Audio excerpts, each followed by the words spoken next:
मैं आपसे मांग करता हूं, माननीय प्रधानमंत्री जी, लोकतंत्र का हत्या कर रहे हैं, राज्यों के सरकार को गिराने में आप व्यस्त है। अब तक नौ सरकारें आपने गिराई है। मोदी जी, मुझे लगता है कि एक भ्रम में है कि हम ही परमानेंट है। और माननीय केंद्रीय मंत्रीगण जो हैदराबाद में बैठे हुए हैं, वो कह रहे हैं महाराष्ट्र में जैसा सरकार गिरा है, तेलंगाना में देखने को मिलेगा, तेलंगाना सरकार भी गिराएंगे। आपका तानाशाही दिन ब दिन बढ़ते जा रहा है। हिंदुस्तान का कोयला 4000 के अंदर एक टन मिलता है। मोदी जी का जो कोयला है 25 से लेकर 30,000 का मिलता है, 4 गुना 5 गुना ज्यादा दाम देके, क्योंकि इनका दोस्त है एक शाहूकार, वो इंपोर्ट करता है। इसीलिए मैं आपको टाइटल दे रहा हूं कि आप प्रधानमंत्री का काम नहीं कर रहे हो, आपके शाहूकार दोस्तों का सेल्समैन बन के काम कर रहे हो। आपका और एक नारा था जब आप प्रधानमंत्री बने थे, make in India. Make in India में कुछ नहीं हुआ, ये तो झूठ था। फिएट कंपनी चला गया, फोर्ड कंपनी चला गया, जनरल मोटर्स चला गया, डॉटसन चला गया, यूनाइटेड मोटर्स चला गया, हार्ली डेविडसन चला गया। क्या ये सच नहीं है? ये तरीका है देश चलाने का? इन चीजों से देश का विकास होगा? विकास नहीं, सत्यानाश होगा। अगर ये माहौल ऐसे ही बने रहे, पूंजीपति अपने निवेश को विथड्रा करे, अंतर्राष्ट्रीय स्तर पर देश को सर झुकाना पड़ रहा है आपके कारनामों की वजह से। आप हावी है, आप प्रहार कर रहे हैं। जो आपके विरोध में बोलता है उनको सताया जाता है। लोकतंत्र का खात्मा कर रहे हैं आप। हर हालत से हिंदुस्तान बेहाल होते जा रहा है। किसान परेशान, बेरोजगार नौजवान परेशान, इन्फ्लेशन बढ़ रहा है, प्राइस राइज हो रहा है एसेंशियल कमोडिटीज का। आपका एडमिनिस्ट्रेशन का गुणवत्ता क्या है? क्या नतीजा मिला है इस देश को? इसलिए परिवर्तन कभी भी संभव है, असंभव नहीं है।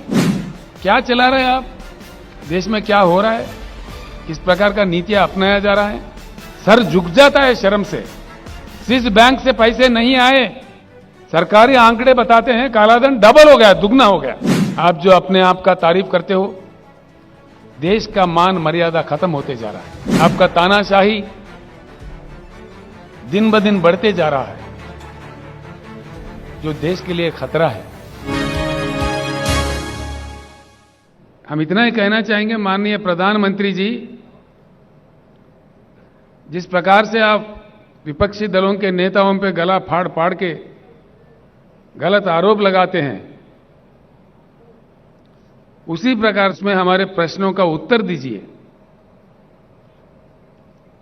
ये मांग आज आपसे देश कर रहा है। प्रधानमंत्री जी, जब आप पहली बार चुने गए थे, जनता के साथ कई आश्वासन दिए थे, कई प्रॉमिसेस किए थे। एक भी, कम से कम एक भी आपका किया हुआ वादा पूरा हुआ क्या? हम जानना चाहेंगे। तो किया है तो किस वादा आपने पूरा किया? एक भी, कम से कम एक भी टार्च लाइट डाल के भी ढूंढो तो नहीं मिलेगा। ये मैं नहीं, सारे देश कह रहा है। ये तो प्रधानमंत्री का आदत है। चुनाव के वक्त है मीठी मीठी बातें, चुनाव गुजर गया तो झूठी झूठी बातें।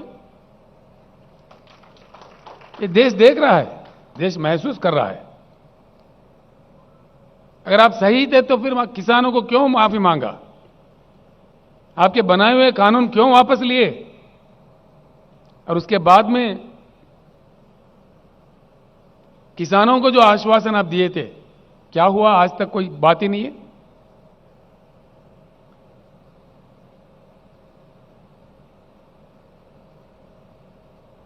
हर हालत से हिंदुस्तान बेहाल होते जा रहा है। किसान परेशान, बेरोजगार नौजवान परेशान, उद्योगपति परेशान, इन्फ्लेशन बढ़ रहा है, प्राइस राइज हो रहा है एसेंशियल कमोडिटीज का। आपका एडमिनिस्ट्रेशन का गुणवत्ता क्या है? क्या नतीजा मिला है इस देश को? लोकतंत्र का हत्या कर रहे हैं। राज्यों के सरकार को गिराने में आप व्यस्त है। अब तक नौ सरकारें आपने गिराई है, यह आपके रिकॉर्ड में है।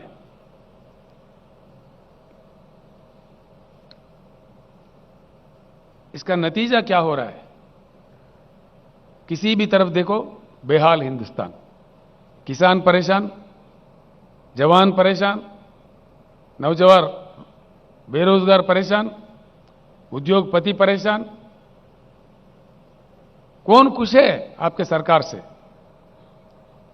सिवाय आपके भाषणबाजी के, सिवाय आपके झूठे प्रचार के, आपके अखबारी विज्ञापन से कौन खुश है? हकीकत जानने की कोशिश कीजिए कि आपके खिलाफ किस प्रकार का जन आंदोलन चल रहा है श्रीलंका देश में। क्यों चल रहा है? आपने श्रीलंका जाके प्रधानमंत्री का रोल नहीं निभाया, बल्कि एक छोटा सा व्यापारी का सेल्समैन बन गए थे। आप देश का अपमान किए।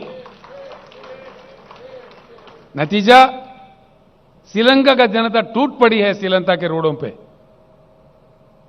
यह शोभा देता है हमारे देश को? अंतर्राष्ट्रीय स्तर पर देश को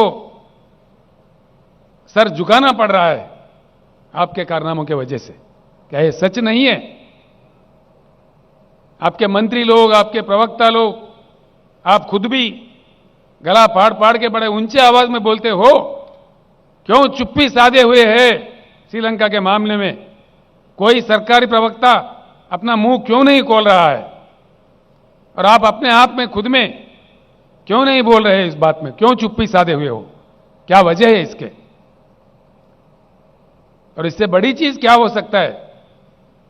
श्रीलंका पार्लियामेंट कमेटी के सामने श्रीलंका इलेक्ट्रिसिटी बोर्ड के चेयरमैन बयान दिया दुनिया के सामने खुलेआम कि भारत के प्रधानमंत्री के दबाव के कारण हमने ये कॉन्ट्रैक्ट किसी हिंदुस्तानी व्यापारी को दिया। ये क्या देश का इज्जत बढ़ाएगा? किसी भी आपसे पहले आए हुए बने हुए किसी भी प्रधानमंत्री जी के कालखंड में ऐसे आरोप भारत पर नहीं लगे।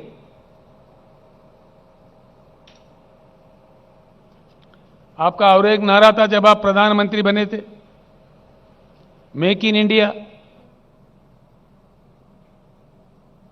मोदी जी, मैं एक बात पूछता हूं, 100 साल के लिए 100 साल के लिए उपयोग करने के लिए हमारे देश में भगवान हो या प्रकृति हो दिया हुआ संपत्ति है कोयला। 100 साल के लिए। और भी जियोलॉजिकल सर्वे से और भी निकल रहा है, हर साल 5 मिलियन टन से लेकर 5,000 मिलियन टन से लेकर 10,000 मिलियन टन का कोयला निकालता है जब सर्वे करते हैं। एक चीज बताइए, इतनी संपत्ति, इतने नेचुरल रिसोर्स हमारे पास रखते हुए आज विदेशों से आप कोयला क्यों मंगा रहे? दीजिए, कल उत्तर दीजिए, कल आपके भाषण में कहिए, ताकि देश जाने क्या मजबूरी है। आप मजबूर है आपके साहूकारों को हेल्प करने में।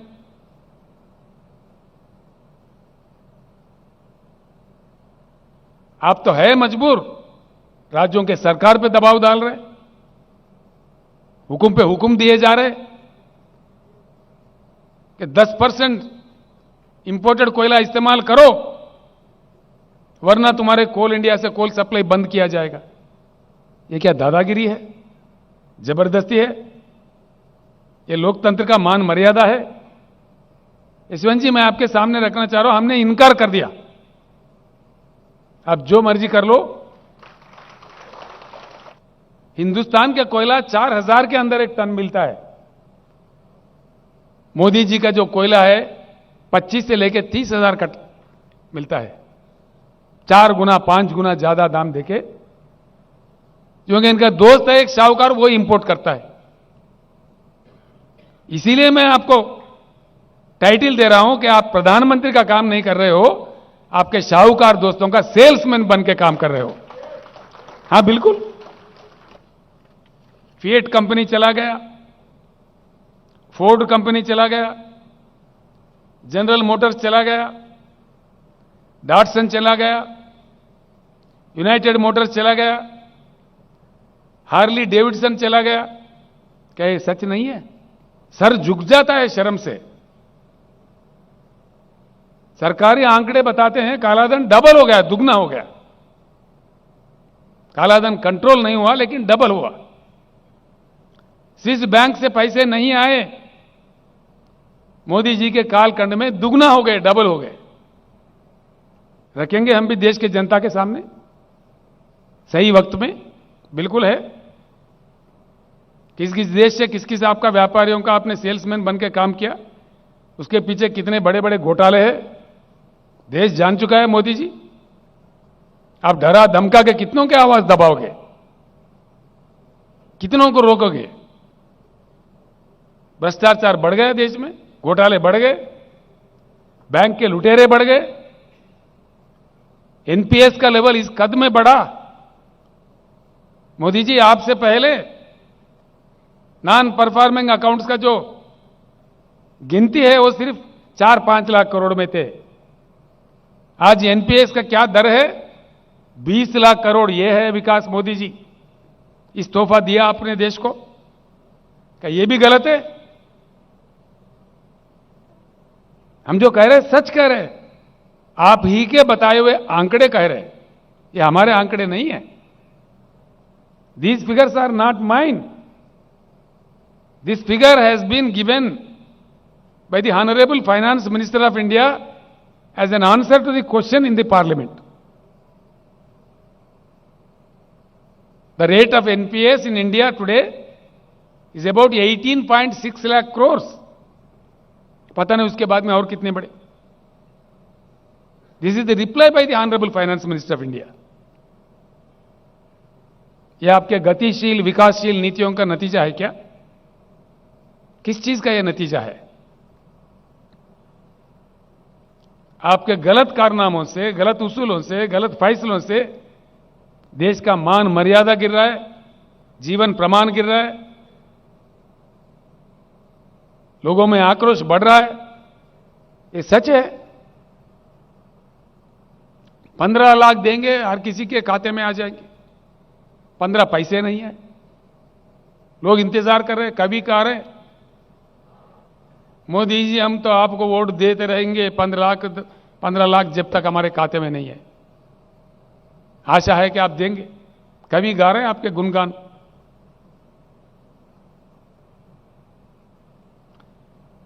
किसी भी वादा उद्योगपतियों के साथ, छोटे उद्योगों के साथ आपने जो वायदा किया,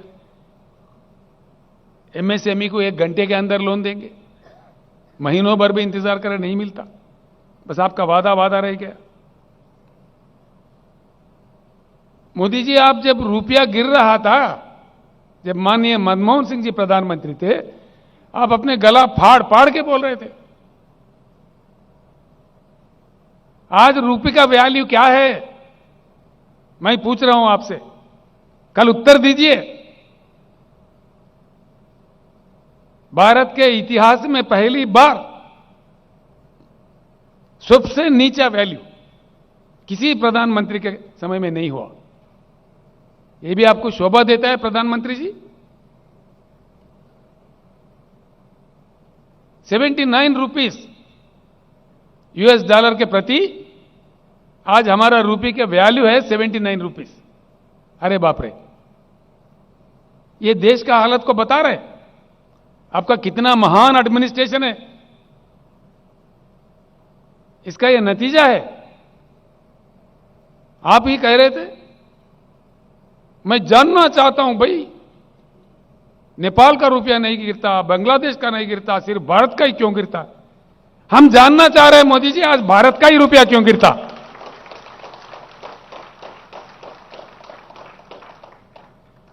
हम भी आज जानना चाह रहे हैं, देश जानना चाह रहे हैं। किसी प्रधानमंत्री के समय में इतना नीचे नहीं गया रुपये वैल्यू जितना आपके समय में जा रहा है। एमएलए 7, और माननीय केंद्रीय मंत्रीगण जो हैदराबाद में बैठे हुए हैं वो कह रहे हैं महाराष्ट्र में जैसा सरकार गिरा है तेलंगाना में देखने को मिलेगा, तेलंगाना सरकार भी गिराएंगे। ठीक बात है, गिराइए।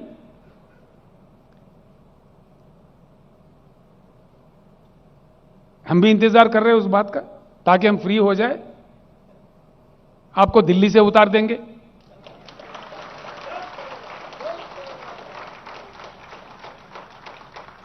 हमेशा हमेशा क्रांति का रास्ता क्राइसिस से ही बनता है।